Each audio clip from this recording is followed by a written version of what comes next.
Hey guys, just wanted to share a quick video of me doing a prime tri-tip roast on the M1 pit from M Girls, Texas. Not too many videos out there on the M1 right now, so I wanted to show just a quick video on how versatile and how amazing this thing really is. I've been grilling a ton on it, and I love it, so I wanted to share it with you guys. So for this particular cook, I was doing a prime tri-tip roast. I dry brined it with about a quarter teaspoon of kosher salt per side, and I also used a pretty generous amount of Oakridge Carne Crusta rub, steakhouse rub rather. This stuff is awesome. It's got ground coffee, it's got mushrooms, it's got chilies, very good stuff, and you can go pretty heavy on it because it doesn't really have that much salt content. That's really why I ended up dry brining it beforehand. So about an hour and 30 minutes before I started cooking and got the pit up to temp, I dry brined it and added the rub, and I let the roast get up to about room temp.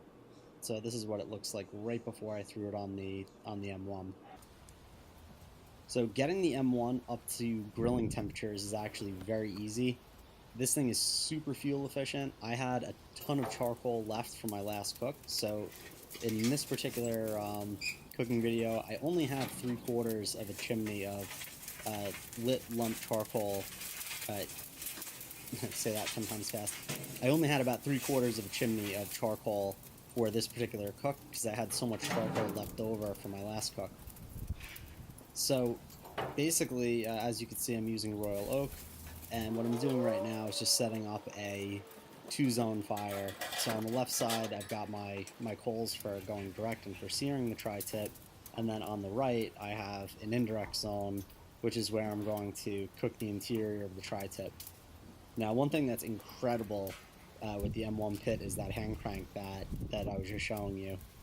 That has the capacity to raise or lower that charcoal grate up or down, which is amazing for controlling temperature and flare-ups on the M1. That's something that you really only find on much higher end grills, specifically like Santa Maria style cookers that you'll find on the West Coast. That's definitely an awesome feature of the M1. So as you can see, this thing has no problem getting up to temp whatsoever. I have my grilling intake wide open. I had my my exhaust vent rather wide open, and I've come to find on this, if you also open up the vent on your firebox door, it really gets this thing up to kind of like searing temperatures very quickly. As you can see, it's rising relatively quickly. So I got it up to about 400 degrees. It really did not take that long to get it up to that particular temperature. And right now I'm just searing the tri-tip. So normally when I sear steak or tri-tip, stuff like that, I normally do about 2 minutes per side. This particular cook was no exception. I did about 1 minute on the side that I just flipped there, and then I did a cross hatch on it for about another minute. So this was roughly about 2 minutes of searing per side. So one thing that is amazing about the M1 is the ability to bring that charcoal grate directly up underneath your meat, as shown here.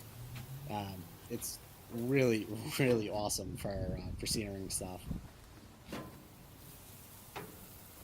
So at this point, I basically have both sides of the tri-tip seared, and since it's a pretty awkward, awkward shaped piece of meat, I just wanted to make sure that I was searing all of the other edges as well. So you can see me just holding that tri-tip directly against the flame for a minute here. And I gotta tell you, this M1 growing on this thing, it is amazing. I did a pulled pork on this thing last week as well, using nothing but applewood in that dedicated firebox that you see in the lower left. Amazing. Highly recommend you guys pick one of these bad boys up if you're into charcoal grilling. You don't need a Weber Summit charcoal. You don't need a big green egg. You will have this thing forever. I've personally spoken with the owner of M Grills several times just on questions on how to use this thing, and their customer service cannot be beat. I cannot possibly be a bigger advocate for this thing. I'm having a blast cooking on it. Alright, so now that I seared all sides of that tri-tip, what I'm actually going to do is just take a quick temperature reading on it using my thermopen, just to basically try to gauge where it's at with respect to like internal temperature. So you can see, so the tri-tip doesn't get charred on the outside and doesn't get too dry on the inside. I was able to lower the charcoal grate to the lowest position, and now when I temp it, unfortunately the video camera angle for this shot kind of sucks a little bit. It's a little hard to tell, but I believe the interior of the meat was reading around like just a little over 100. So I knew that at this point, had a little ways to go. Shouldn't be a problem. You could see that I positioned the fat side of the meat towards the charcoal so the flat side doesn't dry out. And you can see I had that lid open for quite some time. The M1 is made of pretty thick 10 gauge steel, so when this thing gets up to temp, it stays up to temp. I would say in terms of temperature control, I would say it's extremely versatile. I would say just as versatile as a Kamado grill.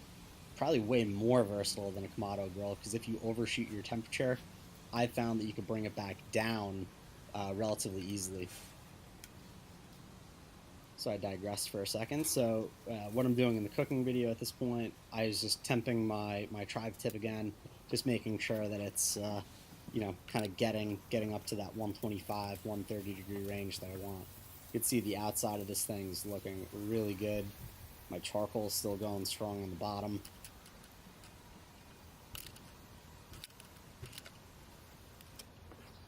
All right. Now we're just about done with the tri-tip at this point. Total cooking time, I would say, was probably about 30 to 40 minutes, really for the interior side of the meat to fully cook out. As you can see, I'm just using my thermopen. If you guys don't have one of those things, I highly recommend it. Really makes cooking very, very easy, in my opinion. You can take a look at the outside of this thing. It's looking great.